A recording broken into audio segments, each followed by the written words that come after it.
The most important aspect of this that can't continue being overlooked is the Thunder have the youngest average age of all NBA teams. They were one win away from making the playoffs, they retained all of their important players, and all their important players got 1 year older, 1 year wiser, 1 year more experience under the belt. So the first part of this video was filmed before the season even started, and now we're about a month into the season, and let me just say, I was right. The OKC Thunder had just too much going right for them not to be a success. It was just obvious to me. Like I said, we're a month in. The Thunder are 11-4 and the second seed in the West. Chet Holmgren is looking like the rookie of the year that I predicted, but more on that later. For now, make sure to leave a like and subscribe to make Will You Will your NBA talk destination. The dry spell that was the first half of this NBA offseason was actually unbearable, but now the second half it really picked up and the NBA regular season is just around the corner. In the first half of the offseason, it seemed like all possible moves were on hold, waiting for Miami to pull that trigger on the Damian Lillard trade. Well, we all know how that turned out. Well, this video isn't about Damian Lillard or the Miami Heat. If your regular season predictions completely align with the betting odds of Vegas, you're gonna be wrong. Something unexpected happens every season, and to me this season the unexpected thing is going to be the OKC Thunder. If you don't remember, let me just remind you, they were only 1 win away from making the playoffs. Shai Gilgeous is the clear top dog of the Thunder. He's an all-NBA talent and he's surrounded by awesome role players. The Thunder didn't lose any of their prominent players in the offseason. They retained Shai, Giddey, Dort.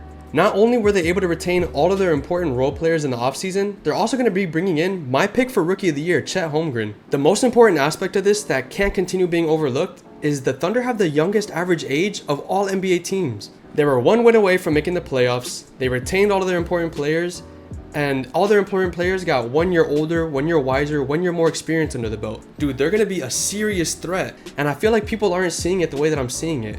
I'm going as far to say I think they're going to have home court in the playoffs. And if the playoffs started today, I would be right. Now that the season actually started, I don't have to talk about predictions and projections. We could just talk about what we see in front of our eyes right now. I feel like J-Dub hasn't taken the step that a lot of people anticipated this season. And Josh Giddey has gotten off to a bit of a cold start. He's found himself in some controversy now, and he may be involved in a Zach LaVine trade with the Bulls. But Chet has been better than anyone could have expected, and this compensates a little bit where they're lacking in other departments. The guy is shooting 50, 40, 90 as a rookie center. He's lighting it up from the three, he's protecting the rim with the best of them, and he's the team's second best player.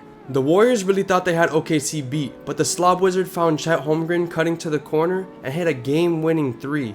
The Thunder have somehow also managed to hit on every single one of these picks that they've loaded up on. Cason Wallace has looked awesome, and he's going to be a legit reason why they win going into the playoffs. They keep drafting rookies that don't look like rookies. These guys are going to get legitimate minutes and contribute to winning. Things haven't been perfect with Oklahoma City, don't get me wrong. The fit with Shai Gilgeous-Alexander and Josh Giddey hasn't always been seamless. Josh Giddey's come to a really slow start to the season, and it might be time for him to move on from Oklahoma. It might seem early to move on from someone that they drafted so early, but you don't want a young team like this that's already on a roll, already ahead of schedule, to be getting off of schedule and dealing with controversies that aren't necessary. It seems really early, but it might be worth washing their hands from the Josh Giddey experiment. Shai is your clear 1 guy, Chet is your clear 2 guy, J-Dub is looking like a clear 3 guy. You might not need Josh Giddey. I mean, they haven't needed him so far. He's struggling and they're not. How have I gotten this far into the video without mentioning how good Shai Gilgeous-Alexander has been? He's already in talks amongst the All-NBA guards, but we might have to start talking about him as an MVP caliber player. You look at this roster, they have 0 other All-Stars. They're the second best in the West, and it's all on his back. He's giving you the smoothest 30 points in the league. He's getting to the rim, getting to his spots, taking his time. This guy is unguardable. I don't mean to just fence it or cover myself, but I don't actually expect the Thunder to finish as the second seed when all is said and done. But I will stand on them having home court in the playoffs. I don't know if it looks like a bold prediction anymore at this point because they are performing, but before the season started, it was a bit of a take. I clarified home court because I actually predict them to be about the 4th seed.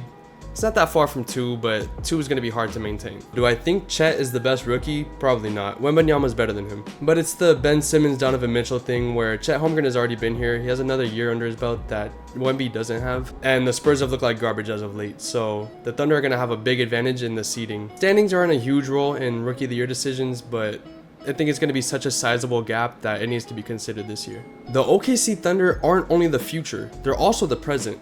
Before the arrival of Chet, I probably would have considered them on schedule, but now that he's better than anybody could have expected, they're way ahead of schedule. So how did the Oklahoma City Thunder put themselves in this position? I was a hater of the process in Philadelphia, but this is how you do it the right way. I think the most obvious starting point for this Thunder's recent success is this trade that in hindsight is an atrocity from the LA Clippers. This got the ball rolling. Shai Gilgeous-Alexander has been an MVP candidate, like I said, and they got so many picks out of it. This was just the beginning of stockpiling on these picks though. The Thunder might do the best job of drafting in the whole NBA, and this great drafting capability, paired with these many picks, this is what differentiates them from the process in Philly. So that was their past, let's get into their present. I think they're in the best position of every team in the NBA.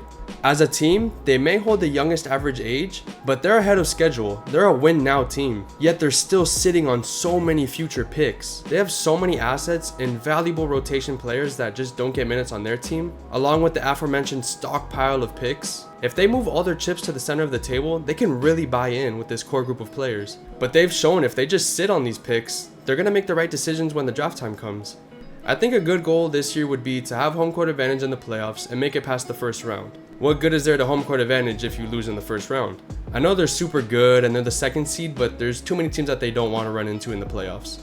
As for the future, I know I proposed two different routes, whether they put all their chips in the center of their table and buy in with this young core group of players, or just sit on these assets and just let them come in through the draft and develop them as they've done so far. My preferred route would be to put all the chips in the center of the table. I want to see them try to win it all. The entire league has a Jokic problem, but the Nuggets have a health problem. The health of Jamal Murray and Michael Porter Jr. is really volatile.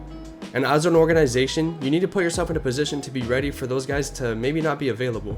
If you have Pascal Siakam or Zach LaVine on this team, they can really capitalize on any health issues the defending champs might have. Obviously, I don't wish poor health on Jamal Murray, Michael Porter Jr., or LeBron and AD, or Kyrie, but these guys have had health issues in the past. And winning a championship in the NBA is very hard. It takes a lot of stars aligning, but you have to put yourself in a position for the stars to align. I think Shai and Chet are championship level guys.